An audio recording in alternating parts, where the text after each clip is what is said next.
Good morning मेरे प्यारे साथियों, आप सभी का स्वागत है हमारे YouTube channel Sunil score academy में। दोस्तों, अगर आप तैयारी कर रहे हैं यूपी टीजीटी पीजीटी को लेकर, तो क्वेश्चन नंबर ये 5 है मेरा।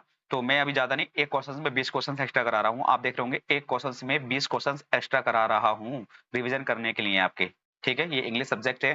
तो 5वां क्वेश्चन है, तो मैंने 5वां क्वेश्चन में देखिए कितना डिटेल में मैंने बताया है, इन राइटर्स के बारे में बता दिया है, ये पढ़ा दिया है क्वेश्चन मैंने। ये फादर ऑफ बेसिक रिलेशन ऐसे किसे कहते हैं, और जो बेंच ऑप्शन ने देखिए कितने सारे कमेंट्स किए हैं किस पर, विलियम शेक्सपियर पर। तो ये सारी चीजें मैंने पढ़ा दी हैं। आज का जो क्वेश्चन है वो ये है, एज को लेकर। तो यहाँ पे क्वेश्चन बनेगा मेरे प्यारे साथियों। देखिए, सबसे पहले कोई भी राइटर दिए गए हैं, पूछा गया है कि विलियम वर्ड्सवर्थ हैं और जॉन कीट्स हैं, सैली हैं। ठीक है भी, ऐसे यहाँ पे कैपिटल कर लेना। ये पूछा गया है कि are the poets of the age, ये किस एज से बिलोंग करते हैं। तो मैं आपको बता दूं दोस्तों, ये रोमांटिक एज से बिलोंग करते हैं। तो आपका आंसर हो जाएगा ऑप्शन नंबर सी करेक्ट है। दूसरा क्वेश्चन आपका ये बनेगा कि रोमांटिक एज को और क्या कहते हैं, मतलब इसका जेनर क्या होता है, टाइम पीरियड क्या होता है। 1798 से लेकर 1837 तो इसका टाइम पीरियड होता है। इसको हम एज ऑफ वर्ड्सवर्थ भी कहते हैं। ये इस तरीके से पढ़ेंगे ना आप, तो आपका सिलेक्शन कहीं दूर नहीं बचेगा, वैसा तोड़ देंगे एग्जाम को बिल्कुल। दूसरी बात देखिए, क्वेश्चन ये बनेगा आपका, ये ऑप्शन हो गया मेन। ठीक है दोस्तों, अब अदर ऑप्शन है कि एलिजाबेथन एज है। तो एलिजाबेथन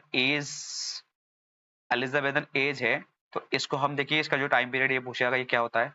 तो ये होता है 1558 से लेकर 1603। नेक्स्ट क्वेश्चन ये बन गया आपका, एलिजाबेथन एज को हम गोल्डन एज भी कहते हैं। क्या कहते हैं इसको हम, DEN गोल्डन एज। अरे क्या हो रहा है अभी पेन में, एक मिनट हो जाइए दोस्तों बस जरा, एक मिनट तो बहुत हो जाएगा। गोल्डन एज क्या कहते हैं इसको हम, गोल्डन एज भी कहते हैं। और दूसरा क्वेश्चन यहाँ से ही बनता है कि इसे हम एज ऑफ शेक्सपियर भी कहते हैं, एज ऑफ शेक्सपियर भी कहते हैं। ठीक है दोस्तों, ये क्वेश्चन यहाँ के आप बनेंगे आपके। अब यहाँ से नेक्स्ट क्वेश्चन ये बनेगा, अच्छा चलिए ये बताइए, जो एलिजाबेथन एज चल रही थी तो उस टाइम शासन कौन किंग कर रहा था। तो जेम्स फर्स्ट थे हमारे, जेम्स फर्स्ट शासन कर रहे थे।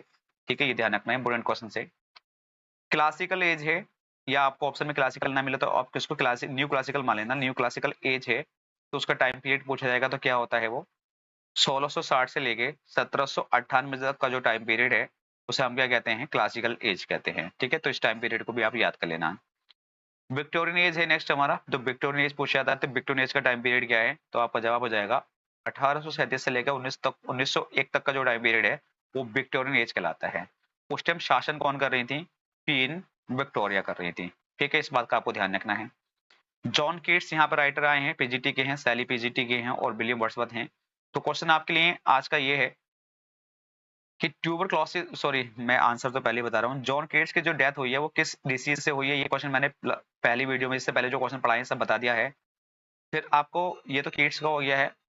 नेक्स्ट क्वेश्चन आपका ये है कि विलियम वर्ड्सवर्थ की जो डेथ हुई है वो किस बीमारी से हुई है। और आपके लिए क्वेश्चन ये है, सैली जो सैली है, देखिए इस तरीके से रिकॉल करेंगे आप तो मजा आ जाएगा। सैली की जो डेथ हुई है वो किस तरीके से हुई है, ये चीजें मैंने आपको पढ़ा दी है। ठीक है, लेकिन आज जो मैं क्वेश्चन पूछूंगा, वर्ड्सवर्थ की डेथ कितनी एज में हुई। जॉन केट्स की डेथ देखिए 25 पॉइंट समथिंग 5 मिल जाएगा आपको, ये 26 मिल जाएगा ऑप्शन में, तो इस पे जाना है। ये इतने वर्ष के थे जब इनकी डेथ हो गई थी। अब बात करें देखिए वर्ड्सवर्थ की, जब ये 80 वर्ष के थे केवल जब इनकी डेथ हो गई थी, क्लूजरी नाम की बीमारी से हुई थी इनकी, मैंने चलो रिकॉल करा रहा हूँ। जॉन केट्स की डेथ ट्यूबरक्लोसिस नाम की बीमारी से हुई है। सैली की डेथ डूब के हुई है इनकी, यानी ड्राउनिंग होकर हुई है। एक नाव थी, एरियल नाम की नाव थी, मैंने बताया है, क्वेश्चन लिखाया भी है। एरियल नाम की नाव थी, नाव का नाम पूछा था एरियल, या दूसरा नाम इसका जॉन डॉन है वहां से। ठीक है, क्वेश्चन बनेगा इनकी बीमारी, इनकी बीमारी नहीं, मैं क्वेश्चन क्या पूछने वाला था आपसे कि इनकी जो डेथ हुई है किस एज में हुई है। तो इनका देखिए यहाँ ध्यान रखना है, कीट्स के बारे में अगर किसी भी राइटर की वो निकालनी है आपको कि इनकी डेथ कितनी एज में इनकी डेथ हो गई है, तो 1795 में इनका जन्म हुआ कीट्स का, 1821 में इनकी डेथ हो गई। 1821 में से 1795 को घटा लेंगे तो इनका टाइम पीरियड यही निकल के आएगा, 25 वर्ष। ठीक है, वर्ड्सवर्थ की बात करें, क्वेश्चन देखिए यहाँ से बनेगा कि इनकी 1770 में जन्म हुआ और 1850 में इनकी डेथ हो गई। तो यहाँ से ये लगभग निकालेंगे तो 80 साल आ जाएगा। सैली है, सैली का क्वेश्चन पूछा है तो 1792 में इनकी डेथ हुई और 1822 में, सॉरी 1792 में इनका जन्म हुआ और 1822 में इनकी डेथ हो गई। तो यहाँ से आप इनका टाइम पीरियड निकालेंगे इसमें से इसे घटा के। लेकिन यार नेक्स्ट क्वेश्चन आपका ये बनेगा, यहाँ से क्वेश्चन ये पूछ सकता है कि कौन सा राइटर इनमें कैसे किसका जन्म कैसे, मतलब सबसे पहले बॉर्न कौन हुआ, सबसे पहला किसका जन्म हुआ है, ऐसे क्वेश्चन बनते हैं, पिछली बार पूछे गए हैं, तो मैं इसलिए बता रहा हूँ आपको। तो वो क्वेश्चन आप जब भी एलिमिनेट कर सकते हैं दोस्तों, जब आपको इनका डेट ऑफ बर्थ या डेट ऑफ बर्थ पता होगा। क्वेश्चन दो तरीके के यहाँ से बनेंगे कि कितनी एज में किसकी डेथ हुई, तो यस, अगर डेट ऑफ बर्थ पता है तो ये क्वेश्चन बना लेंगे। अगर आपको डेट ऑफ बर्थ, इनकी डेट ऑफ बर्थ पता है, तो दूसरा क्वेश्चन आप ये भी बना लेंगे कि कौन सा राइटर कितनी एज में, मतलब कौन सा राइटर पहले पैदा हुआ है, कौन सा बाद में पैदा हुआ है, ठीक है, सीक्वेंस में आप उसका बना लेंगे।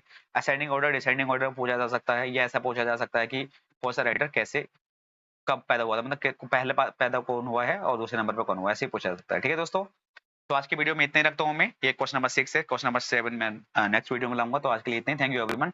वीडियो कैसे लगा, अगर अच्छा लगा हो तो चैनल को सब्सक्राइब जरूर करना और ज्यादा से शेयर करना। Thank you everyone.